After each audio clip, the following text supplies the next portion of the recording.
When New Zealand won the America's Cup for the first time, it wasn't because they spent more money. It was because they asked one simple question: will it make the boat go faster? Now, that same philosophy drives how Colin Clapp approaches content optimization in today's AI-driven world.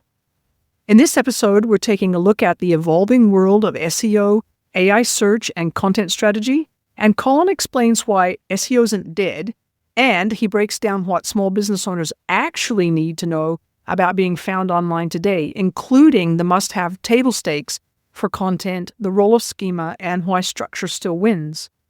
Now, Colin Clapp has been in the trenches of content marketing for years, and he's adapted like a pro to every major shift, including the AI boom. He doesn't just theorize, he builds frameworks like one-click content optimization. He builds frameworks that help creators actually improve their ROI. So if you want some actionable advice from someone who walks the talk, then Colin's your guy.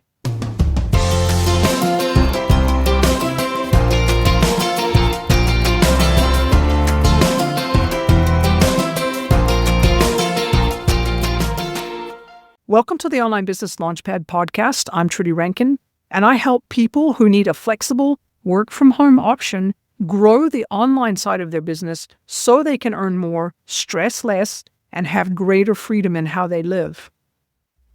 I've been talking with Colin off and on for quite a number of years now, and he originally, at least when I knew him, started out doing SEO, and I was interested in SEO. And then the world's changed, and we've had so many people say, SEO is dead, it's dead. And the more I look into it, the more I realize, no, it's not dead at all. It is actually fundamental to being found these days. But there's an extra added layer to it now in terms of how do you get found on AI search. And I was watching a video, it popped up in my feed actually, when I listened to it. And Colin there's a YouTube video talking about kind of the pillars of this whole new world of being found on AI via AI search. And I thought, I need Colin to come and talk to us about that. And then as I was talking to Colin just before we got started, it's even more than that. It's about thinking about content as an asset. And what do you have to do to continually make that content better, easier to create, more findable, all those things so that you're getting a really great ROI on the time that you spend on creating this content. And so, Colin, thank you so much for being on the podcast. It's really great to have you here. Good to be back. I'm not too sure how long ago it was since the last one, but I do remember it. It has actually been a while. I have to actually go back and just check it out and just find the number and stuff because it's been a while. But I thought, it's the world's changed since then, and you're still around. You're still doing what you do, what you're good at, but you've evolved to match where we're at. And I just think it'd be great if you could share with people just a little bit about what you did and how you have evolved what you've done so people are clear about what it is that you do and how. Yeah, I would say this concept of traditional SEO, search platforms, Google, Bing, that saying traditional SEO didn't exist a few years ago. But now that the AI platforms have search capability, that is the kind of polarization of content optimization that people are seeing. Traditional search engines, and I'm being very careful of my words here, I'm not saying versus AI search engines. It's traditional search engines and AI search engines.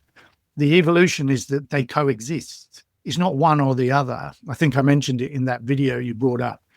A lot of people are seeing it as one or the other, and they're trying to invest in one, not realizing how they're interlinked. So it's the evolution of SEO. And I mean, you've heard me talk about this before, like the library analogy about content being found. You go back to cavemen and stone findings.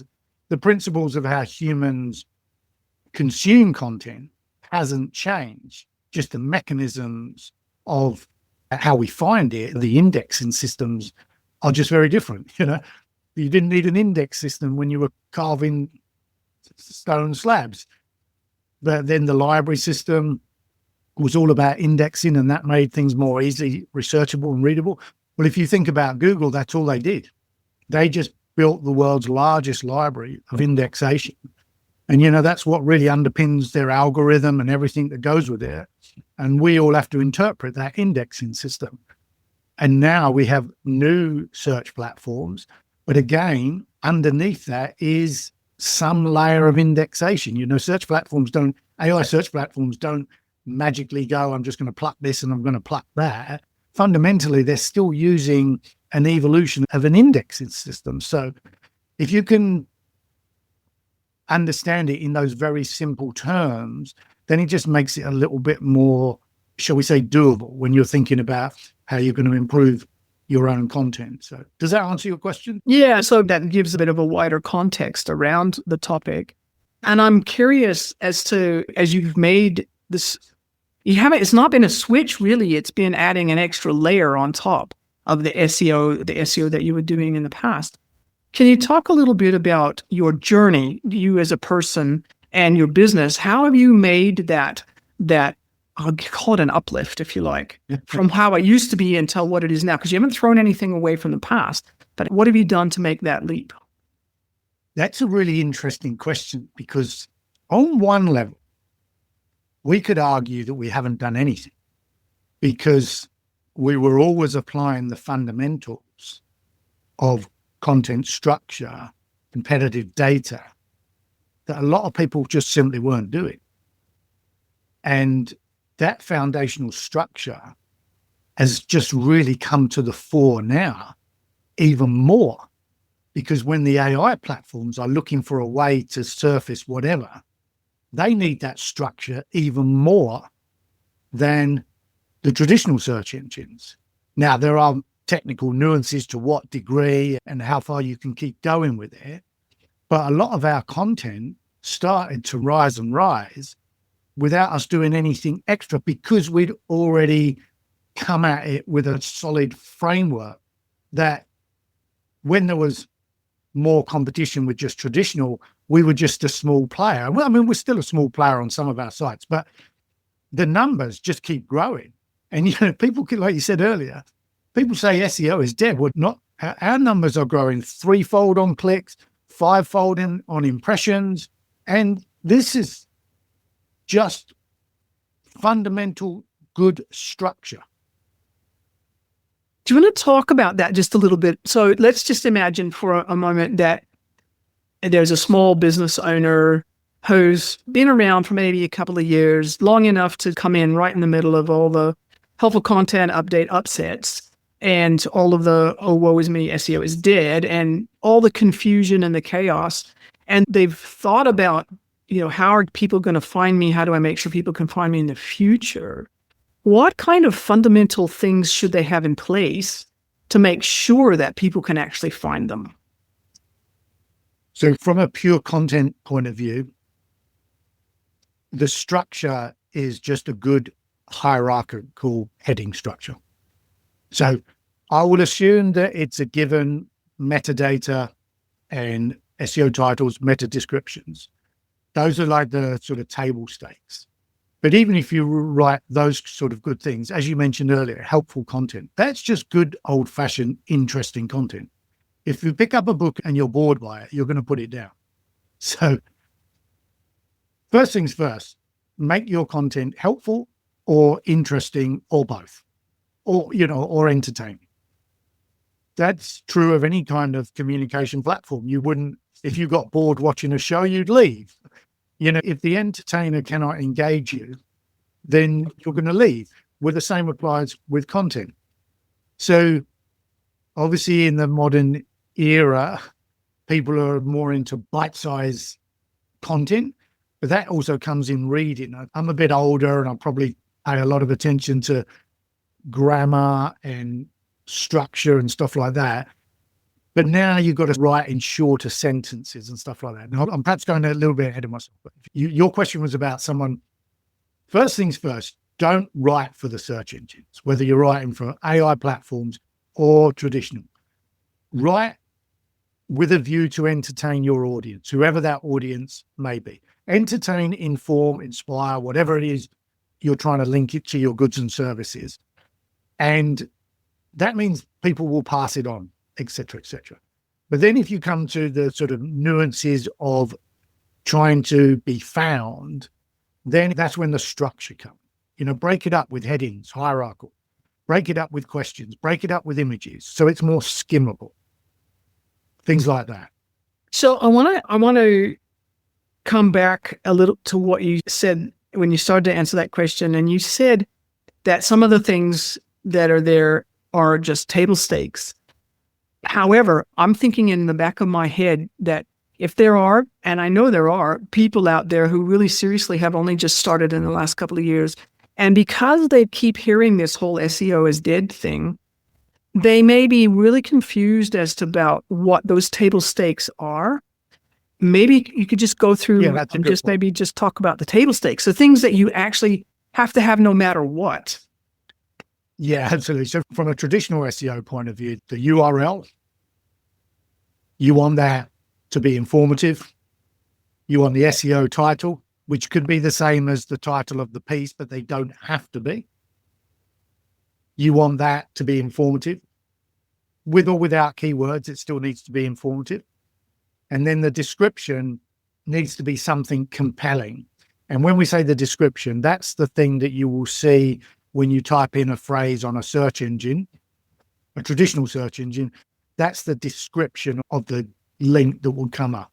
So I'm ignoring things like ads and sponsorship and stuff like that, but just how you're going to show up, regardless of where you're going to show up.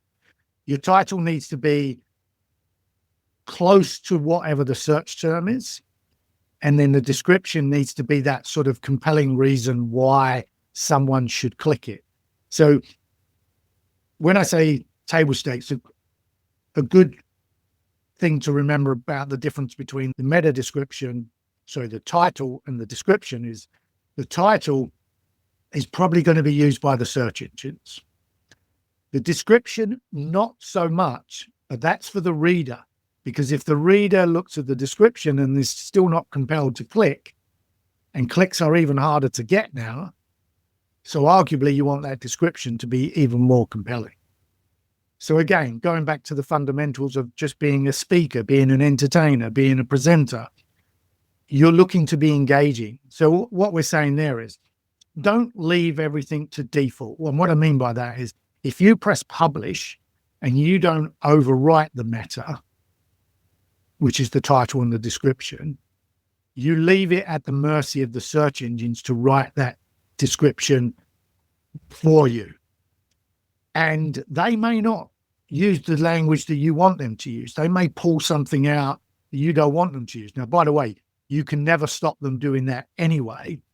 But if you don't try to control the narrative, they'll do it for you. So by putting in a title and a description, you're trying to control the narrative. You're trying to control within the constraints of what you have control of. You're trying to say, for this given piece, this is how I'm trying to attract your attention, and this is why I think you should read it. And then you've obviously got to back that up with content that matches what you've said. Does that answer the question? Yeah, that makes a lot of sense. I do want to touch on a couple of other things, and I know this is a little bit technical, and I know that the fact that it is a little bit technical scares a lot of people, but there are other things besides just the content and the title and the description that you do need to think about, especially when it comes to things like page speed, how fast it takes. How much does that matter these days, especially with the AI search being added into the mix? It depends who you speak to. I think there's a lot of self-serving interest around this, but there'll be people who can prove it's really important, and there'll be others who can prove it's not as important. But there will be a tipping point where it's intolerable. So the people who really evangelize about that part of things, the technical side, will try and force you into it has to be like nanoseconds, and they will show you benchmarks and stuff like that. But it is technical, and most people can't do it. And if you don't have the resources to employ someone to optimize to that level, does that mean you give up? Does that mean you give in? So my answer to that is stick to proven platforms. If you're using WordPress, if you're using Shopify or Wix or whatever, yes, if you want to compare them side by side, someone will prove one is better than the other. But for the average person, the average content creator, the average small business, the difference is so minuscule. Have you got the time, energy, and effort and skill set or resources and the funds to pay for it to try and get that tiny percent? I'll show you something true. Over the years, I've become a fan of Formula One. Oh, yes. And I'm not a petrol head, but part of the lure into that behind the scenes is I've come to really appreciate how small changes make a big difference to they're not going to win championships unless they make those tiny championships. And for those of you who are listening, he's holding up a model of a Formula One racing car. Yeah, sorry. Bright red one. We're a traveling family and I don't have a lot of material possessions, but my family bought me 3 Lego Formula One cars. So yes, listeners, and I've made room for them in my traveling pack because it's just a reminder of optimization. But the reason I'm telling that little story is because Formula One is like at the pinnacle of what it takes to win a world championship. Those guys have to optimize to the minuscule amount because if they don't, they won't be in the game. But that doesn't mean all around the world, all the karters and racers of different standards have stopped racing because they can't compete at Formula One level. So we as content creators or website owners sometimes have to realize we're maybe not in the Formula One category and maybe we can't optimize our page speed for everything the gurus tell us we should. But can we still do well if we don't do that? As long as we're on a reasonable level. And our evidence is you can, with good content and structure and things like that.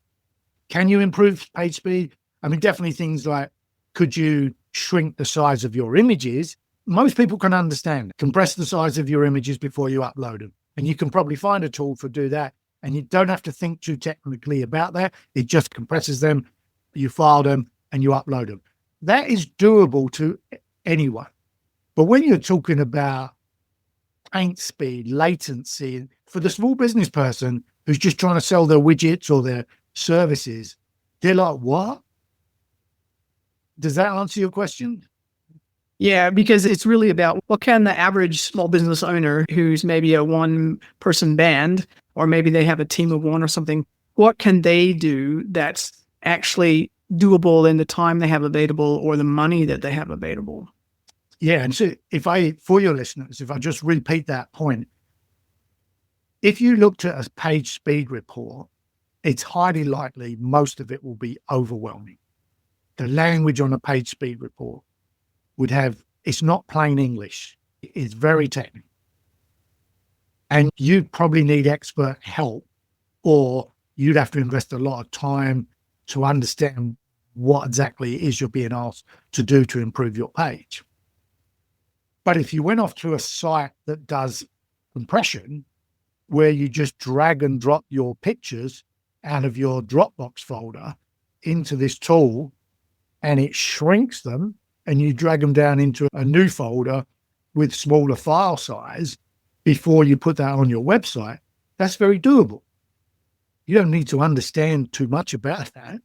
I can just see this file was 5 meg. I dragged it up to this platform and it came down 1 meg. All right, it's smaller. Okay, that makes sense. And smaller will help page speed. Yeah. Okay. Now that makes a lot of sense. One of the other things that usually comes up in the technical too scary to do thing is basically, and I'm not going to use the technical words for it, but it's really basically a bit of a map of what's on your website. And you mentioned this at the beginning too. It's about the structure of your content and how you've laid it out, or whether, is it a whole mess of, it's like somebody's taken a whole bunch of board games and thrown all the pieces onto the floor and mixed them all up and then said, okay, now go and find what you're looking for. Or is it very structured? Can you talk a little bit about how picky do you need to get, or to what level of complexity do you need to get in terms of how you've laid out your website? Yeah, we would argue that website, less is more. Plenty of white space, easy to navigate. The navigation is key. And I don't know whether some people would, whether that's called technical or underpinning technical, but after I talked about the content structured, talking about hierarchy, like a single heading one, then heading 2 or 3s, possibly heading 4s, but you probably shouldn't need more than that. And you should be able to see that quite easily. So it makes it skimmable. Images to support any text, etc., etc. But then internal linking is massive, absolutely massive. So that's where you're writing about one thing that's related to something else, but you can't assume someone is going to go to the related thing.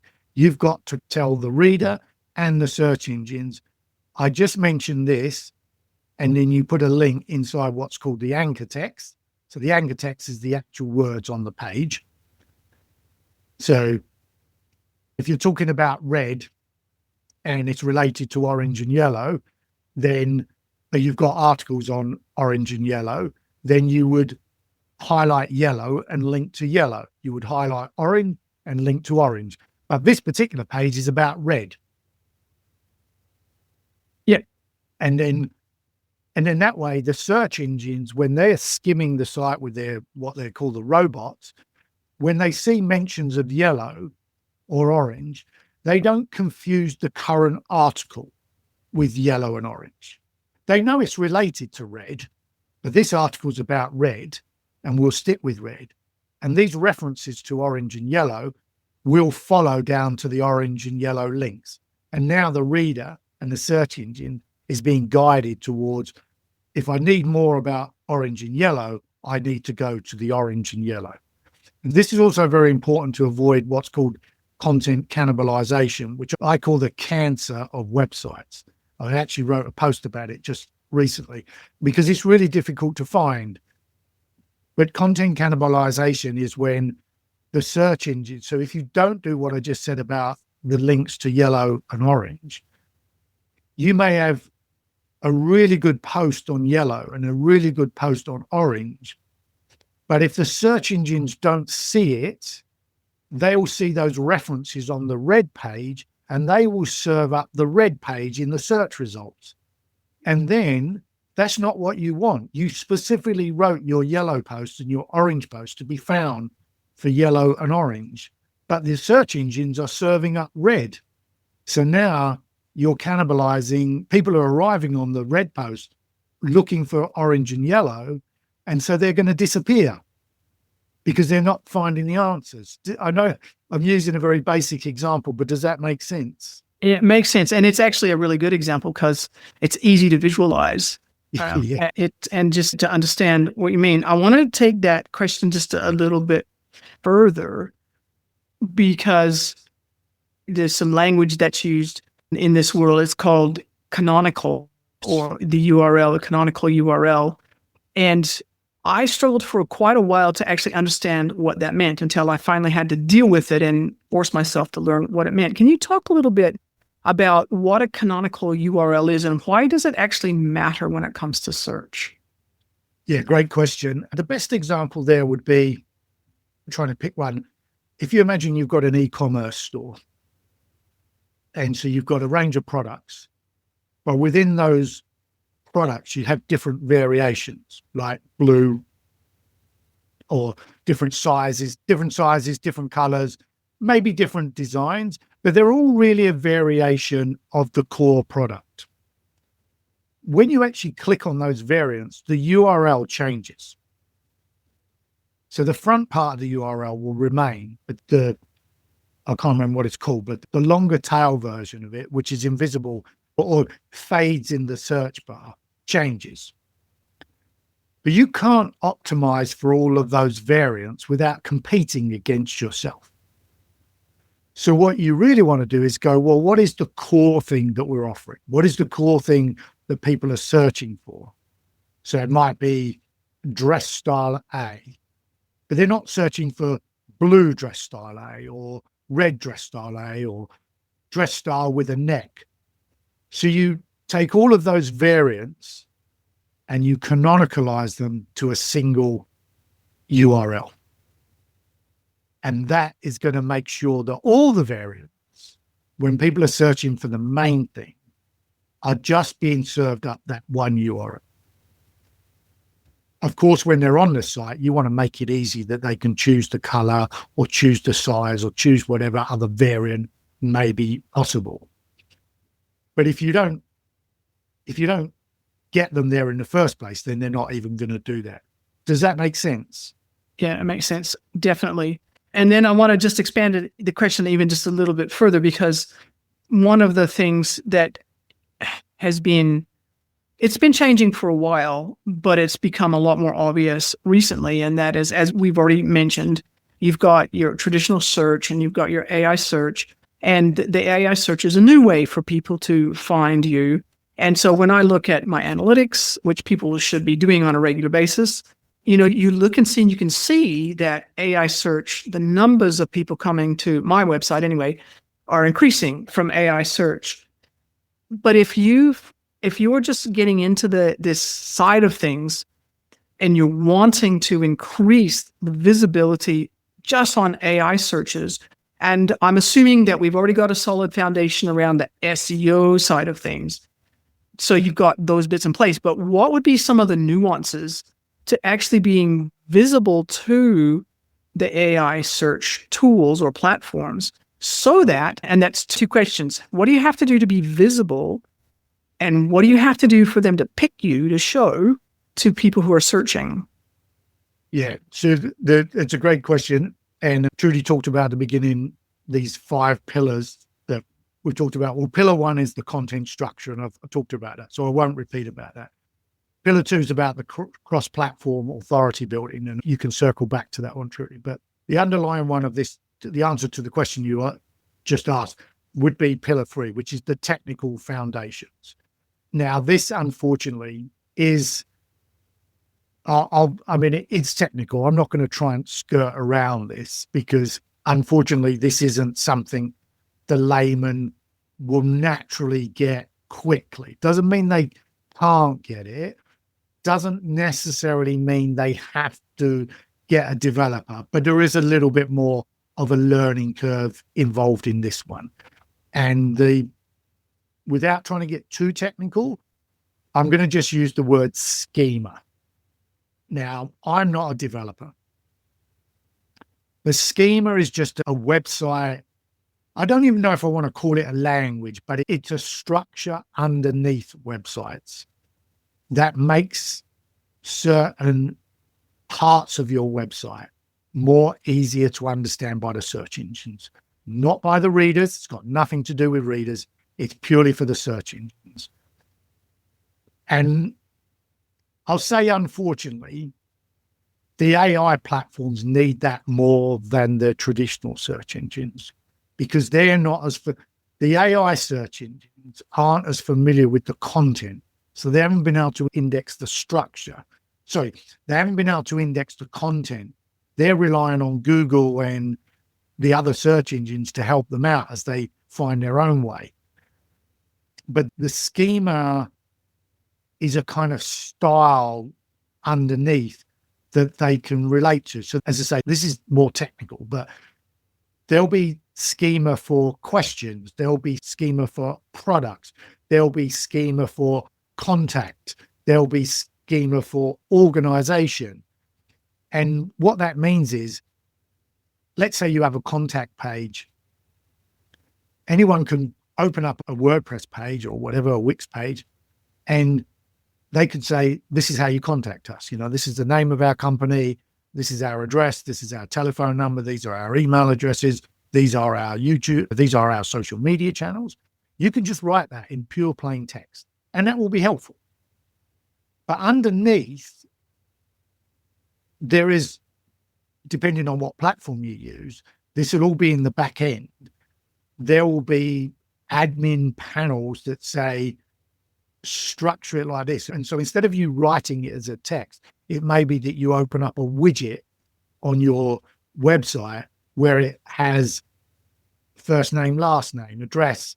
It's already, if you fill that in, when it gets published on your page, it's structured so that a search engine can see this is a company name, this is a first name, this is an email address. And so that's helping it understand rather than just pure letters. Does that make sense? Yeah, it's almost, I'm using an analogy that might resonate with people. It's almost like using a template. Yes, that's a more layman's. Yeah, schema is a form of templatizing elements of your website. Yeah, yeah. So if I circle back to that e-commerce example,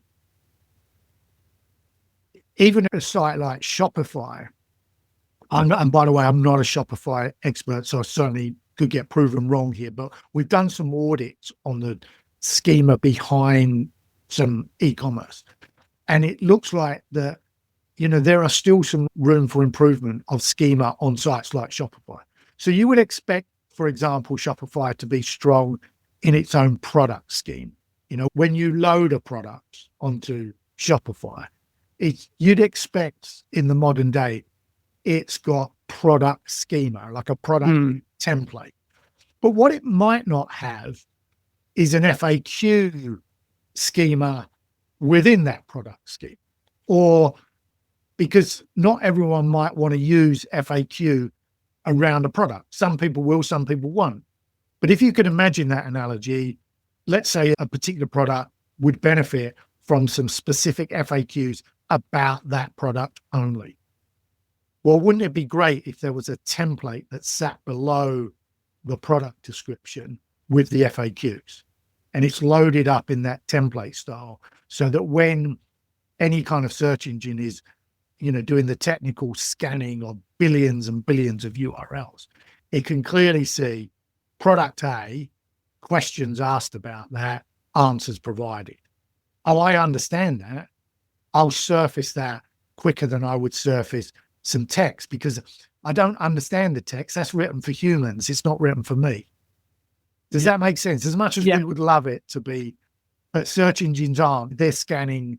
They're robots. They're not reading the words. They're looking for the structure.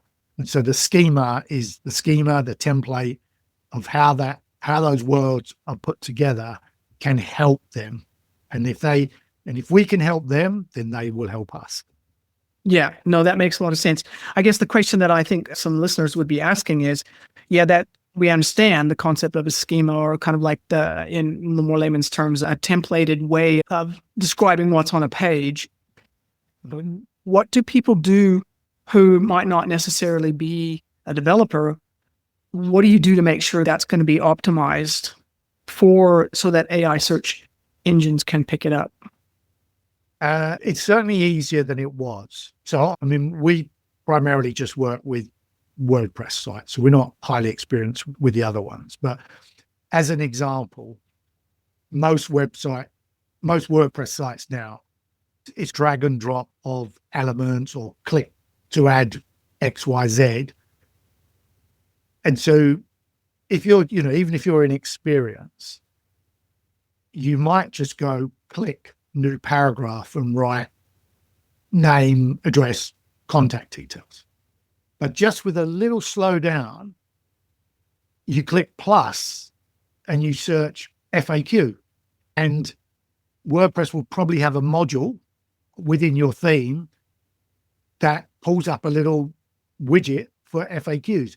And now you just fill in the widget instead of type in the text. Does that answer the question? Yeah, no, that makes sense. Basically use whatever tool you use to create your website, it should have the ability for you to be able to use what it has, and it will create that schema underneath. Yeah. You just need to have enough presence to realize, could I, this comes back to what I said right at the beginning, continuous and never-ending improvement. If you start out and you know that you've got a contact page and it's just filled out with your text, and you learn that it could be structured behind the scenes differently, put aside a few minutes just to log into the back end, see if you can find some kind of widget or module. Google what is the name of a structured template for contact details, or what's the name of a structured template for addresses. Addresses would be a very good one. FAQs, etc., etc. Is there a way I could do that better? Google it, and before you know it, someone have said, it's called this in WordPress. Okay, so now I just click that, I look for that arrives on my screen, and I fill it out rather than writing freeform. And that to me you deserve results for that, because you took the few minutes to try to improve can you make your car go faster? As mentioned to Trudy earlier, we've talked about a philosophy we now have about one-click content optimization, but it was founded on the New Zealand America's Cup team winning the America's Cup for the first time, where they had a philosophy: will it make the boat go faster? And they never invested anything in that boat unless they believed it would make the boat go faster and they could win the cup. So I have a lot of time for people who are just willing to stop for a second and ask that question: will it make the boat go faster? Will it make the car go faster? Will it improve content ROI? So in some cases, that invisible template, that invisible schema will make a difference. And that's the thing. It's invisible to the layman, but it's going to help you show up to the people who need, which is in this case, the AI search platforms.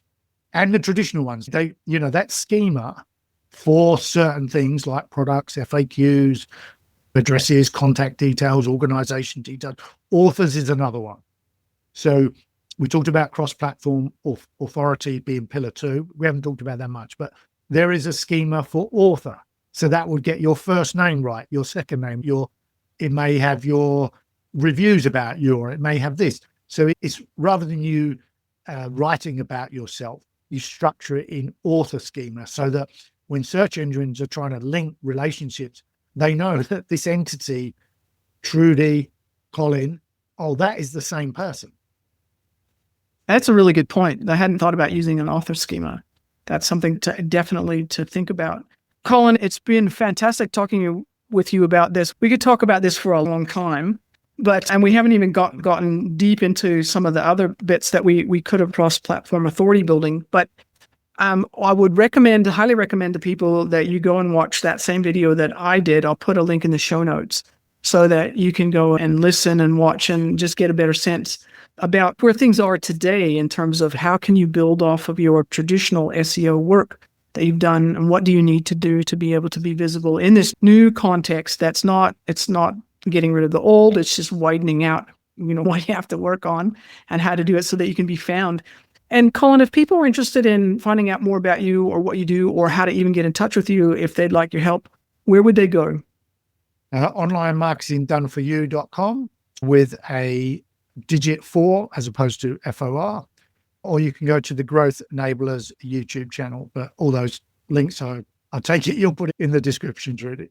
Yeah, I'll put those in the description. Yeah, but once again, thank you so much for being on the podcast. My pleasure. Great to be here.